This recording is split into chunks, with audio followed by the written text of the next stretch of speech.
ನಮಸ್ಕಾರ ಗೆಳೆಯರಿ. NSS career academy YouTube ಕ್ಲಾಸ್ಗೆ ತಮ್ಮೆಲ್ಲರಿಗೂ ಸ್ವಾಗತ. ಇವತ್ತಿನ ವಿಷಯ ಅರ್ಥಶಾಸ್ತ್ರ. ಈ ಅರ್ಥಶಾಸ್ತ್ರದಲ್ಲಿ ಇವತ್ತು ನಾವು ಅರ್ಥಶಾಸ್ತ್ರದ ಅರ್ಥ ಮತ್ತು ಮಹತ್ವ, ಅರ್ಥಶಾಸ್ತ್ರಜ್ಞರ ಕೊಡುಗೆ, ವ್ಯಾಖ್ಯಾನಗಳು ಮತ್ತು ಅರ್ಥಶಾಸ್ತ್ರದ ಪ್ರಕಾರಗಳು, ಅರ್ಥವ್ಯವಸ್ಥೆಯ ಪ್ರಕಾರಗಳು, ಈ ಎಲ್ಲ ವಿಷಯಗಳನ್ನು ಈ ಕ್ಲಾಸ್ನಾಗ ನಾವು ಅಧ್ಯಯನ ಮಾಡ್ತೀವಿ. ಇನ್ನೊಂದು ಆಗಸ್ಟ್ ತಿಂಗಳದಾಗ ರೀ NSS ಕರಿಯರ್ ಅಕಾಡೆಮಿಯಲ್ಲಿ ಹೊಸ ಬ್ಯಾಚ್ ಮಾಡ್ತಾ ಇದ್ದೀವಿ. ಹಾಗಾಗಿ ಯಾರ್ಯಾರು ಇಂಟ್ರೆಸ್ಟೆಡ್ ಇದ್ದೀರೋ ಬೇಗನೆ ಬಂದು ಜಾಯ್ನ್ ಆಗಿ. ಎನಿವೆ ನೋಡಿ, ಅರ್ಥಶಾಸ್ತ್ರದ ಅರ್ಥ ಮತ್ತು ಮಹತ್ವ ವೆರಿ ಇಂಟ್ರೆಸ್ಟಿಂಗ್. ಅರ್ಥಶಾಸ್ತ್ರಕ್ಕೆ ಇಂಗ್ಲೀಷ್ನಲ್ಲಿ ಎಕಾನಮಿಕ್ಸ್ ಅಂತ ಹೇಳಿ ಕರಿತೀವಿ.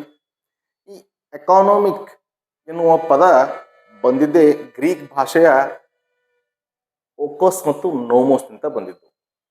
ಗ್ರೀಕ್ ಭಾಷೆಯ ಓಕೋಸ್ ಅಥವಾ ಎಕೋಸ್ ಅಂತ ಕರಿತೀವಿ. ಇದರ ಅರ್ಥ ಮನಿ. ನೋಮೋಸ್ ಅಂದ್ರೆ ನಿರ್ವಹಣೆ. ಮನಿ ನಿರ್ವಹಣೆ ಎನ್ನುವ ಪದದ ಅರ್ಥದಿಂದ ಆರಂಭವಾದ ಈ ಅಧ್ಯಯನ ಮುಂದೆ ಒಂದು ದೊಡ್ಡ ಮಟ್ಟದ ಅಧ್ಯಯನವಾಗಿರುತ್ತದೆ. ಎಸ್ ಸ್ಟೂಡೆಂಟ್ಸ್, ಸರ್, ಒಕೋಸ್ ಮತ್ತು ನೋಮೋಸ್ ಅಂದ್ರೆ ಮನಿ ನಿರ್ವಹಣೆ.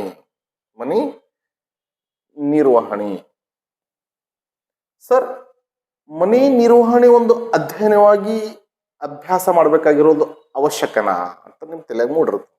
It's not a big matter sir, it's enough to manage house, no more. Why do we take it as a subject ಅಂತ ನಿಮ್ಮ ತಲೆಗೆ ಬಂದಿರಬೇಕು. ಸರ್ ನೋಡಿ, ಈ ಎಕನಾಮಿಕ್ಸ್ದಾಗ ಈ ಸದ್ ಎಷ್ಟು ಮಟ್ಟಿಗೆ ಬೆಳೆದ್ಬಿಟ್ಟದ ಇದು ಅಂತಂದ್ರೆ, ಒಂದು ದೇಶದ ರಾಜಕೀಯ ನಿರ್ಧಾರ ಮಾಡುವ ಶಕ್ತಿ ಈ ಎಕನಾಮಿಕ್ಸ್ ಬಂದ್ಬಿಟ್ಟದ ನೋಡ್ರಿ. Of course, for example, in 2014 when general election conduct, 2014ದಾಗ ಜನರಲ್ ಎಲೆಕ್ಷನ್ ಯಾವಾಗ ಅದು, ಅವಾಗ we are all choose Modi as our next prime minister. ಯಾಕೆ ಸರ್ ಅಂದ್ರೆ, he had done achievement, he had developed Gujarat. Gujarat ಏನ್ ಮಾಡಿಬಿಟ್ಟಿದ್ರು, ಆಲ್ರೆಡಿ ಡೆವಲಪ್ ಮಾಡಿಬಿಟ್ಟಿದ್ರು ಗುಜರಾತ್.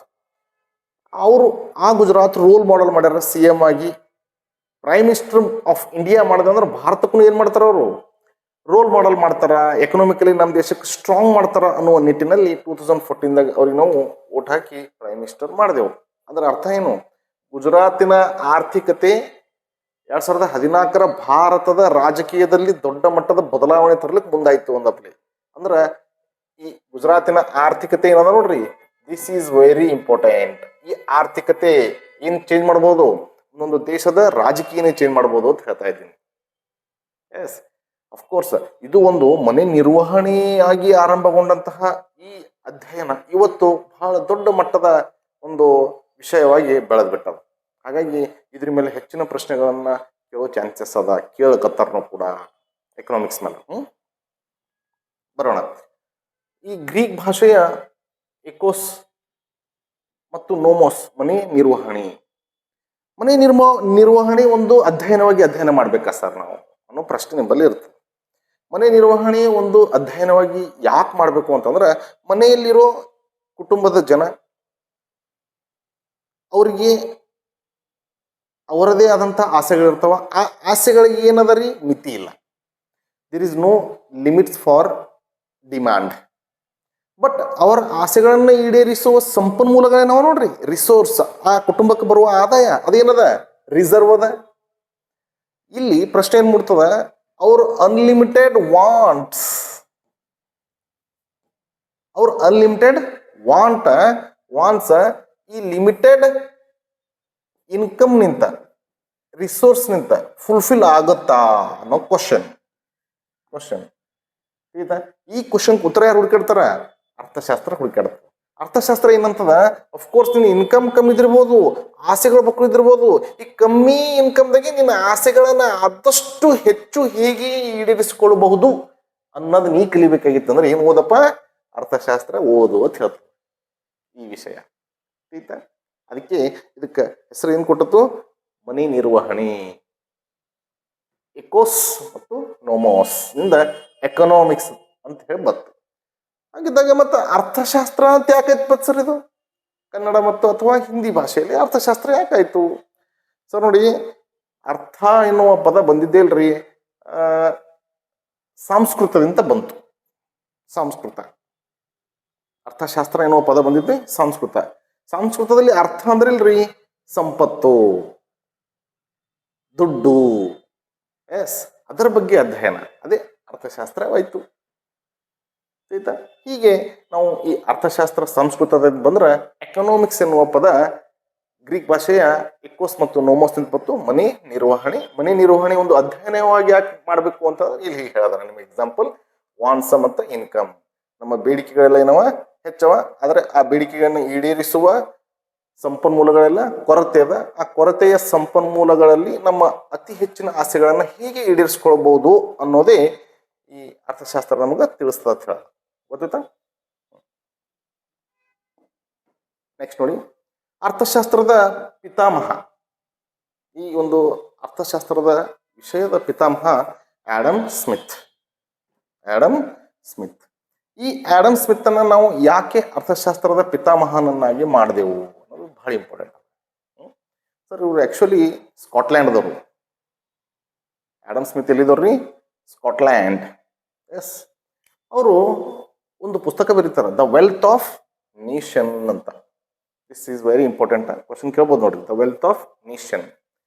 ಈ ವೆಲ್ತ್ ಆಫ್ ನೇಷನ್ ಬರೆದಂತಹ ಪುಸ್ತಕ ಈ ಅರ್ಥಶಾಸ್ತ್ರದ ವಿಷಯಕ್ಕೆ ದೊಡ್ಡ ಕೊಡುಗೆ ಆಯಿತು. ಹೆಂಗಾಯ್ತು ಅಂದ್ರೆ, ದ ವೆಲ್ತ್ ಆಫ್ ನೇಷನ್ದಾಗ ಇವರು ಅನೇಕ ವಿಷಯಗಳನ್ನ ಪ್ರಸ್ತಾಪ ಮಾಡ್ಯಾರ್ರಿ. ಯಾವಾಗ್ರಿ ಇದು ಆಗಿದ್ದು? 1776 ಅಂದ್ರೆ 18ನೇ ಶತಮಾನದಾಗ. 18ನೇ ಶತಮಾನದಲ್ಲಿಯೇ ಬರೆದಂತಹ ಈ ವೆಲ್ತ್ ಆಫ್ ನೇಷನ್ ಪುಸ್ತಕ ಈ 21ನೇ ಶತಮಾನಕ್ಕ ಕೂಡ ಕೊಡುಗೆಯಾಗಿ ಬಂತು ನೋಡ್ರಿ. ಆಯ್ತಾ? So that we made him as a father of economics. ಅದಕ್ಕಾಗಿ ಇವರನ್ನ ಅರ್ಥಶಾಸ್ತ್ರದ ಪಿತಾಮಹ ಅಂತ ಹೇಳಿ ಕರಿತೀವಿ. ಯಾವಾಗ? 18ನೇ ಶತಮಾನದ ಈ ಪುಸ್ತಕ ಇವತ್ತಿನವರೆಗೂ ಬೆಳಗ್ತಾ ಇದೆ. ಫಾರ್ ಎಕ್ಸಾಂಪಲ್, ಈ ದ ವೆಲ್ತ್ ಆಫ್ ನೇಷನ್ದಾಗ ಇಲ್ರಿ ಡಿವಿಷನ್ ಆಫ್ ಲೇಬರ್ ಬಗ್ಗೆ ಹೇಳ್ಯಾರ. ಡಿವಿಷನ್ ಆಫ್ ಲೇಬರ್ ಬಗ್ಗೆ ಹೇಳ್ಯಾರ ಅಂದ್ರೆ ಶ್ರಮ ವಿಭಜನೆ. ಶ್ರಮ ವಿಭಜನೆ ಇದಾಗ ಒಂದು ಸಣ್ಣದೊಂದು ವಿಷಯ, ಡಿವಿಷನ್ ಆಫ್ ಲೇಬರ್. ಇದು ಎಷ್ಟು ದೊಡ್ಡ ಕೊಡುಗೆ ಅದ ನೋಡ್ರಿ. ಡಿವಿಷನ್ ಆಫ್ ಲೇಬರ್ ಅಂದ್ರೆ ಏನ್ ಹೇಳ್ತೀನಿ ಕೇಳ್ರಿ. ಶ್ರಮ ವಿಭಜನೆ ಅಂದ್ರೆ ಒಬ್ಬ ವ್ಯಕ್ತಿ ತನ್ನ ಆಸೆ, ತನ್ನ ಸಾಮರ್ಥ್ಯ, ತನ್ನ ಶಿಕ್ಷಣ, ತನ್ನ ಕೌಶಲ್ಯಕ್ಕೆ ತಕ್ಕಂತೆ ದಿನಾಲು ಆ ಕೆಲಸವನ್ನು ನಿರ್ವಹಿಸ್ತಾ ಇರ್ತಾನೆ. ದಿನಾಲು ಆ ಕೆಲಸವನ್ನು ನಿರ್ವಹಿಸ್ತಾ ಇರ್ತಾನೆ. ಇದನ್ನ ಶ್ರಮ ವಿಭಜನೆ ಅಂತ ಹೇಳಿ ಕರಿತೀವಿ. ಡಿವಿಷನ್ ಆಫ್ ಲೇಬರ್ ಅಂತ ಕರಿತೀವಿ. ಸರ್, ಡೈಲಿ ಒಂದು ಕೆಲಸ ಮಾಡೋದ್ರಿಂದ ಅವನಿಗೆ ಆ ಕೆಲಸದಲ್ಲಿ ಏನ್ ಬರ್ತದ? ಕೌಶಲ್ಯ ಹೆಚ್ಚಾಗ್ತದ. ಕೌಶಲ್ಯ ಹೆಚ್ಚಾದಂಗ ಆತನ ಹತ್ರ ಇರುವಂತಹ ಉತ್ಪಾದನಾ ಸಾಮರ್ಥ್ಯ ಹೆಚ್ಚಾಗುತ್ತೆ. ಯಾವಾಗ ಆತನ ಹತ್ರ ಇರುವಂತಹ ಉತ್ಪಾದನಾ ಸಾಮರ್ಥ್ಯ ಹೆಚ್ಚಾಗುತ್ತೆ, ಆವಾಗ ಆತನ ಆದಾಯ ಕೂಡ ಹೆಚ್ಚಾಗುತ್ತೆ. Of course, for example, division of labour ಬಗ್ಗೆ the wealth of nation Adam Smith ಅವರು ಒಂದು ಎಕ್ಸಾಂಪಲ್ ತೋತಾರೆ. ಏನು ಅಂದ್ರೆ ಟಾರ್ಚ್ ಪಿನ್ ತಯಾರು ಮಾಡೋದು. ಟಾರ್ಚ್ ಪಿನ್ ತಯಾರು ಮಾಡ್ಬೇಕಾದ್ರೆ ಏನ್ ಬೇಕ್ರಿ? ಫಸ್ಟ್ ಲೋಹ ಬೇಕು, ಮೆಟಲ್. ನೋಡ್ರಿ, ಹಂತ ಹಂತವಾಗಿ ಇಲ್ಲಿ ಒಂದು ಟಾರ್ಚ್ ಪಿನ್ ತಯಾರಾಗತ್ತೆ. ಹಂತ ಹಂತವಾಗಿ ಫಸ್ಟ್ ಒಬ್ಬ ಏನ್ ಮಾಡ್ತಾನ? ಆ ಲೋಹವನ್ನ ಕರಗಿಸ್ತಾನ. ಇನ್ನೊಬ್ಬ ಕರಗಿಂತ ಲೋಹವನ್ನ ರಾಡ್ ಮಾಡ್ತಾನ. ಇನ್ನೊಬ್ಬ ಆ ರಾಡ್ ಮಾಡದಂತಹ ಲೋಹವನ್ನ ತುಂಡರಿಸ್ತಾನ. ಇನ್ನೊಬ್ಬ ಅದಕ್ಕೆ ಲೇಪನೆ ಮಾಡಿ ಮುಂದೆ ಶಾರ್ಪ್ ಮಾಡ್ತಾನ, ನಿಬ್ ಮಾಡ್ತಾನ. ಹಿಂಗ್ ಹಂತ ಹಂತವಾಗಿ ಒಂದು ಟಾರ್ಚ್ ಪಿನ್ ತಯಾರಾಗತ್ತ ತಿಳ್ಕೊರಿ. ಡೈಲಿ ಇವರು ತಮ್ಮ ತಮ್ಮ ಕಾರ್ಯವನ್ನು ನಿರ್ವಹಿಸ್ಲಿಕತ್ತಾರ. ಏನು? ಫಸ್ಟ್ ಒಬ್ಬ ಏನ್ ಮಾಡ್ತಾನ? ಲೋಹವನ್ನ ತಗೊಂಡು ಅದನ್ನ ಕರಗಿಸುವಂತಹ ಕೆಲಸ ಒಂದು. ಡೈಲಿ ಅದೇ ಕೆಲಸ, ಕರಗಿಸೋದು. ಅವನಿಗೆ ಹೀಗಾಗಿ ಗೊತ್ತಾಗ್ಬಿಟ್ಟದ ಈ ಲೋಹ ಎಷ್ಟು ಟೆಂಪರೇಚರ್ ಕೊಟ್ಟರೆ ಅದು ಕರಗ್ತದ ಅಂತ ಹೇಳಿ. ಸೊ ಅವ ಅಷ್ಟೇ ಟೆಂಪರೇಚರ್ ಕೊಡ್ತಾನ, ಅದು ಕರಗ್ಬಿಡ್ತದ, ಕೆಲಸ ಆಗೋತದ. ಈಗ ನಾವು ನಿಮ್ಮಂತವ್ರಿಗೆ ಕೊಟ್ರೆ ನಾವು ಹೆಚ್ಚರೇ ಟೆಂಪರೇಚರ್ ಕೊಡ್ತೀವಿ, ಕಡಿಮೆ ಟೆಂಪರೇಚರ್ ಕೊಡ್ತೀವಿ. ಹಾಗಾಗಿ ಎನರ್ಜಿ ಲಾಸ್ ಮಾಡ್ತೀವಿ, ಟೈಮ್ ಕಿಲ್ ಮಾಡ್ತೀವಿ. ನಮ್ಮ ಪ್ರೊಡಕ್ಷನ್ ಕೆಪಾಸಿಟಿ ಏನದ ಕಮ್ಮಿ ಆಗುತ್ತೆ. ಡೈಲಿ ಸರ್ ಅವ ಅದು ಮಾಡೋದ್ರಿಂದ ಅದರಲ್ಲಿ ಅವ ರಿಸರ್ಚ್ ಮೈಂಡ್ ಅದ, ಅದರಲ್ಲಿ ಅವನಿಗೆ ಸ್ಕಿಲ್ ಬಂದ್ಬಿಟ್ಟದ. ಹಾಗಾಗಿ ಆತನ ಆ ಉತ್ಪಾದನಾ ಸಾಮರ್ಥ್ಯ ಏನದ ಹೆಚ್ಚಿಗದ. ಮುಂದೆ ಒಬ್ಬ ರಾಡ್ ಮಾಡ್ತಾನೆ. ಫಸ್ಟ್ 10 ರಾಡ್ ಮಾಡಕತ್ತಿದ್ದೇನು, ಆಮೇಲೆ ಡೇ ಬೈ ಡೇ ಹೋದಾಗ ಸಾವಿರಾರು ರಾಡ್ ಮಾಡಕ್ಕೆ ಕಲೆ ಅವನ ಬಲ್ಲ ಬತ್ತು, ಕೌಶಲ್ಯ ಅವನ ಬಲ್ಲಿ ಬೆಳೀತು. ಮುಂದೊಬ್ಬ ಕಟ್ ಮಾಡ್ತಿರ್ತಾನೆ, ಡೈಲಿ ಒಂದು 100 ಕಟ್ ಮಾಡ್ತಿದ್ದವ. ಹಿಂಗೆ ಮುಂದೆ ಬರ್ತಾ ಏನ್ ಮಾಡಕತ್ತ? 1000 ಬತ್ತು 2000 ಬತ್ತು ಡೈಲಿ ಅದೇ ಕೆಲಸ ಮಾಡೋದ್ರಿಂದ ಆ ಥರ ಏನು ಬರ್ತದೆ, ಕೌಶಲ್ಯ ಹೆಚ್ಚಾಗುತ್ತೆ. ಕೌಶಲ್ಯ ಹೆಚ್ಚಾದಂಗೆ ಉತ್ಪಾದನಾ ಸಾಮರ್ಥ್ಯ ಹೆಚ್ಚಿಗಾಗುತ್ತೆ. ಹೀಗೆ ಈ ಉತ್ಪಾದನಾ ಸಾಮರ್ಥ್ಯ ಹೆಚ್ಚಿಗೆ ಆಗಬೇಕಾಗಿತ್ತು ಅಂದ್ರೆ ನಾವು ನಮ್ಮ ಒಂದು ಉತ್ಪಾದನಾ ರಂಗದಲ್ಲಿ ಏನು ತೊಡಗಿಸ್ಕೊಳ್ಬೇಕು? ಶ್ರಮ ವಿಭಜನೆ. ಶ್ರಮ ವಿಭಜನೆ ನಾವು ಅಳವಡಿಸ್ಕೊಳ್ಬೇಕು. ಇದನ್ನ ಡಿವಿಷನ್ ಆಫ್ ಲೇಬರ್ ಅಂತಾರೆ. ಇದರಿಂದ ಉತ್ಪಾದನೆ ಹೆಚ್ಚಾಗುತ್ತೆ. ಇದರಿಂದ ಉತ್ಪಾದನೆ ಹೆಚ್ಚಾಗುತ್ತೆ. ಉತ್ಪಾದನೆ ಹೆಚ್ಚಾದಂತೆ ಇನ್ಕಮ್ ಹೆಚ್ಚಾಗುತ್ತೆ.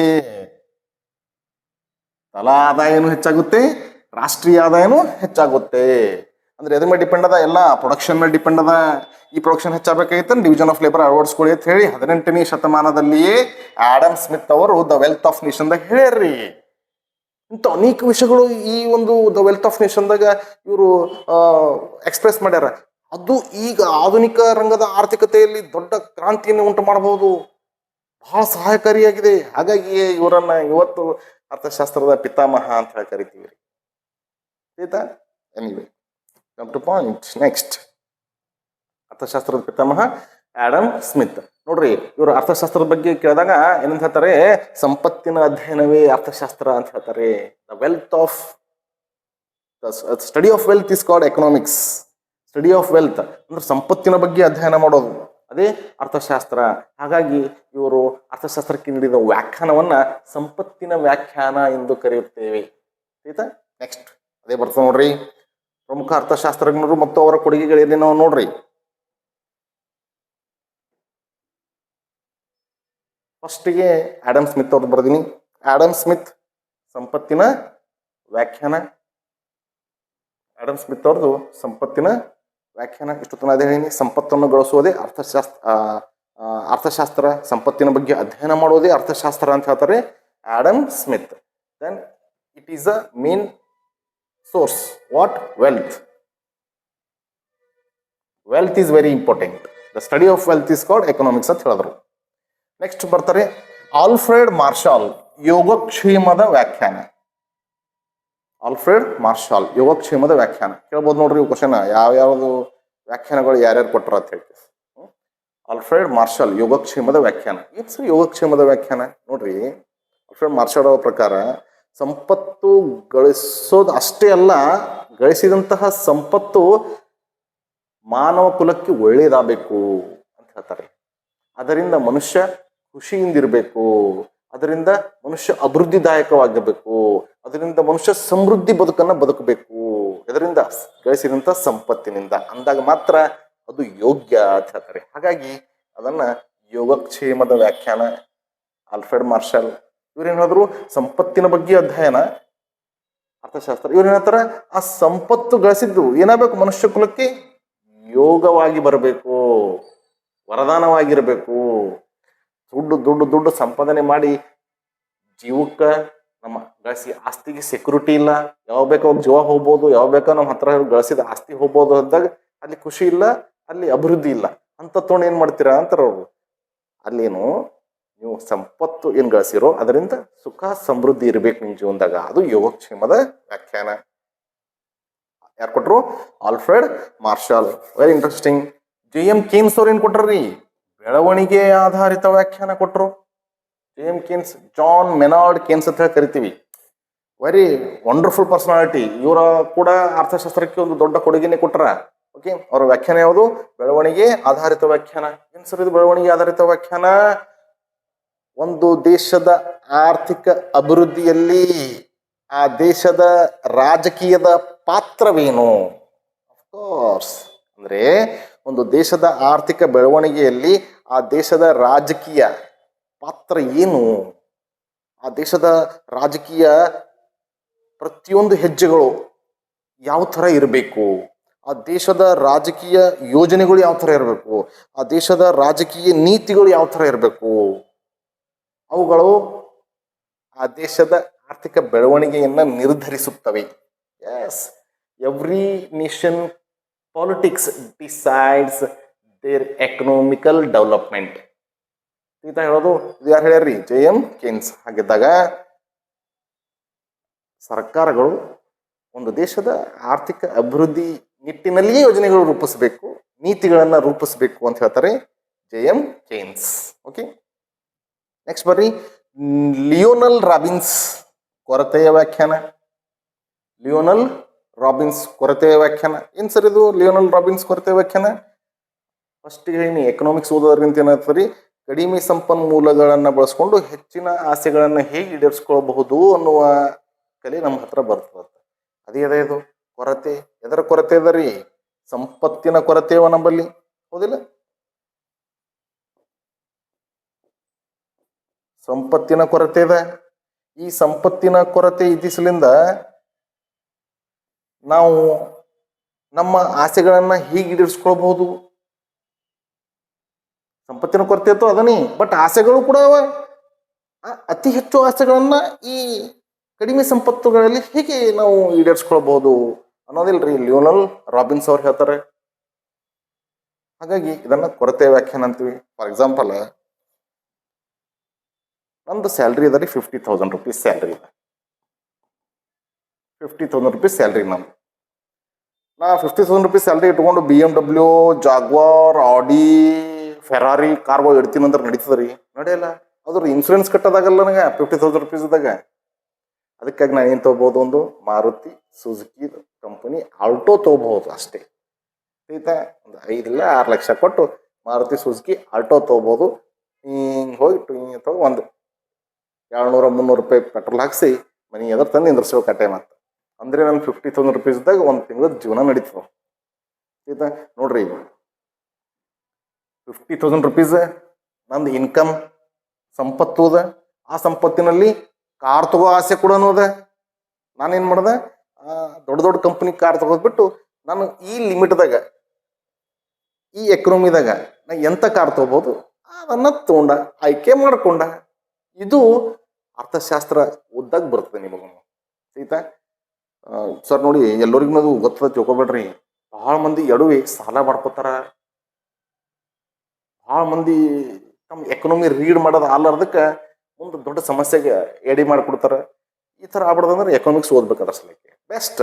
ಇದು ಲಿಯೋನಲ್ ರಾಬಿನ್ಸ್ ಕೊರತೆಯ ವ್ಯಾಖ್ಯಾನ. Our wants are unlimited but resource are very limited. How could we fulfill our unlimited want from this small resource? These all you should be learned. ನಾವು ಕಲೀಲೇಬೇಕು. Lionel Robbins wonderful contribution. Next ಬರೋರಿ, ಅರ್ಥಶಾಸ್ತ್ರದ ಪ್ರಕಾರಗಳು. ಅರ್ಥಶಾಸ್ತ್ರದ ಪ್ರಕಾರಗಳು.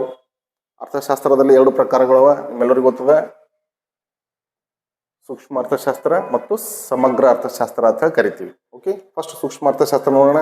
ಏನು sir ಸೂಕ್ಷ್ಮ ಅರ್ಥಶಾಸ್ತ್ರ ಅಂದ್ರೆ? ಒಬ್ಬ ವ್ಯಕ್ತಿಯ ಆರ್ಥಿಕತೆ ಬಗ್ಗೆ ಅಧ್ಯಯನ ಮಾಡಿದ್ರೆ ಇಲ್ರಿ, ಅದು ಸೂಕ್ಷ್ಮ ಅರ್ಥಶಾಸ್ತ್ರ ಆಗ್ತದೆ. ಒಬ್ಬ ವ್ಯಕ್ತಿ ಅಥವಾ ಒಂದು ಕುಟುಂಬದ ಬಗ್ಗೆ ನಾವು ಆರ್ಥಿಕತೆಯನ್ನ ಅಧ್ಯಯನ ಮಾಡಿದ್ರೆ ಇಲ್ರಿ, ಅದು ಸೂಕ್ಷ್ಮ ಅರ್ಥಶಾಸ್ತ್ರ ಆಗ್ತದೆ. ಕ್ಲಿಯರ್? ಓಕೆ, ಆಕ್ಚುಲಿ ಅರ್ಥಶಾಸ್ತ್ರ ಬೆಳೆದು ಬಂದಿದ್ದೇ ಸೂಕ್ಷ್ಮದಿಂದಲೇ ಬೆಳೆದು ಬಂದದ್ದು. ಇದರ ಪಿತಾಮಹ ಆಲ್ಫ್ರೆಡ್ ಮಾರ್ಷಲ್. ಇದರ ಪಿತಾಮಹ ಆಲ್ಫ್ರೆಡ್ ಮಾರ್ಷಲ್. ನೆಕ್ಸ್ಟ್ ಸಮಗ್ರ ಅರ್ಥಶಾಸ್ತ್ರ, ಎರಡನೇದು. ಸಮಗ್ರ ಅರ್ಥಶಾಸ್ತ್ರ ಅಂದ್ರೆ ಏನು ಸರ್? ಸರ್, ಒಬ್ಬ ವ್ಯಕ್ತಿದಲ್ಲ, ಪೂರಾ ಒಂದು ದೇಶದ ಆರ್ಥಿಕತೆಯನ್ನು ಅಧ್ಯಯನ ಮಾಡಿದ್ರೆ ಇಲ್ರಿ, ಅದಕ್ಕೇನಂತ ಕರಿತೀವಿ? ಸಮಗ್ರ ಅರ್ಥಶಾಸ್ತ್ರ ಅಂತ ಹೇಳಿ ಕರಿತೀವಿ. ಪೂರಾ ಒಂದು ದೇಶದ್ದು. ಒಂದು ದೇಶದ್ದು ಅಂದ್ರೆ ಏನು ಸರ್? ಆ ದೇಶದ GDP ಗೊತ್ತಿಲ್ಲ, ಗ್ರಾಸ್ ಡೊಮೆಸ್ಟಿಕ್ ಪ್ರಾಡಕ್ಟ್. ಆ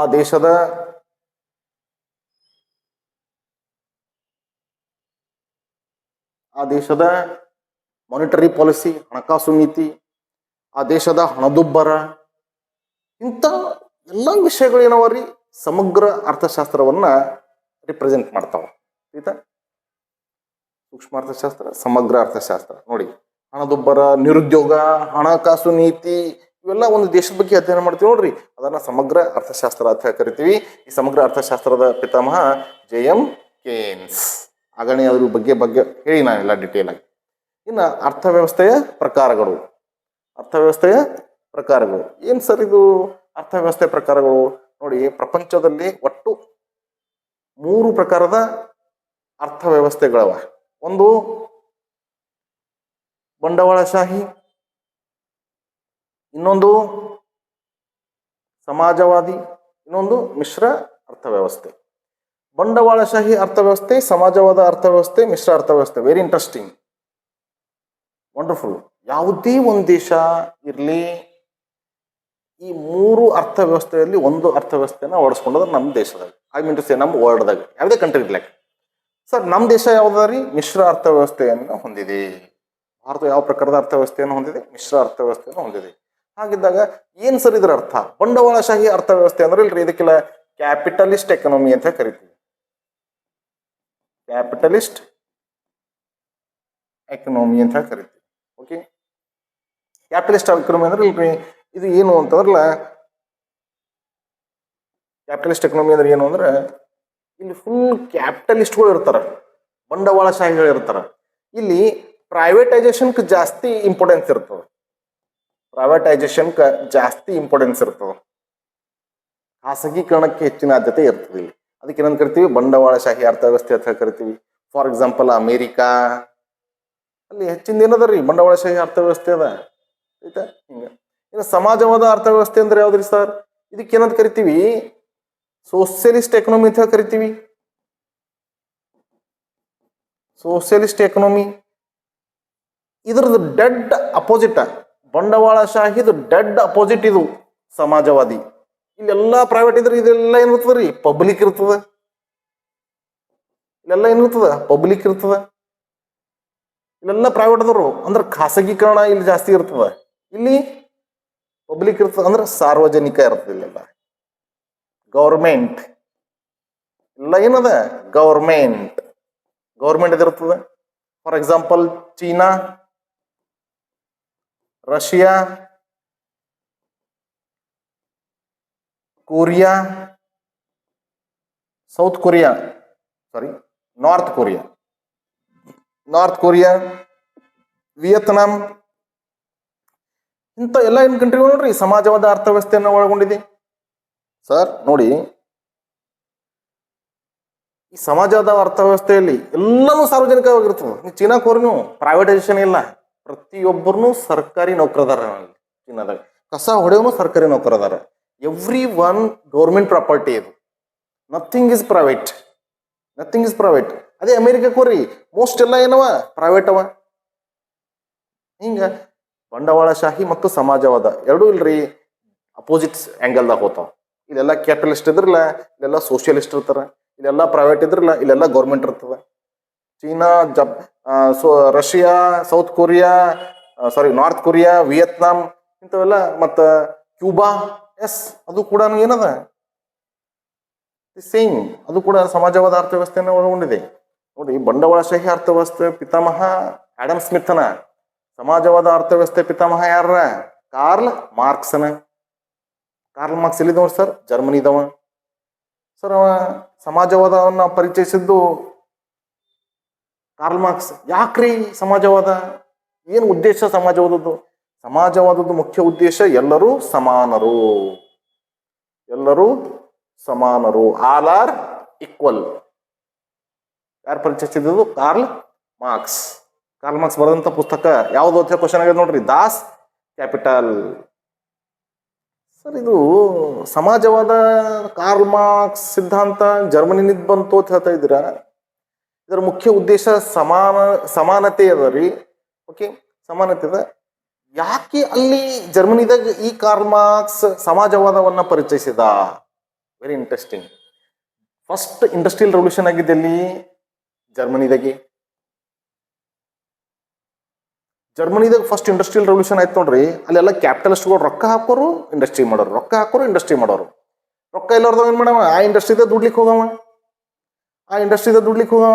ಹಾಗಾಗಿ ಒಂದು 10 ಇಂಡಸ್ಟ್ರೀಸ್ ಅವ, ಒಂದು 100 ಮಂದಿ ಬೇಕಂದ್ರೆ ತಿಳ್ಕೋರಿ 1000 ಮಂದಿ ದುಡ್ಲಿಕ್ಕೆ ಹೊಂಟ್ರಲ್ಲಿ.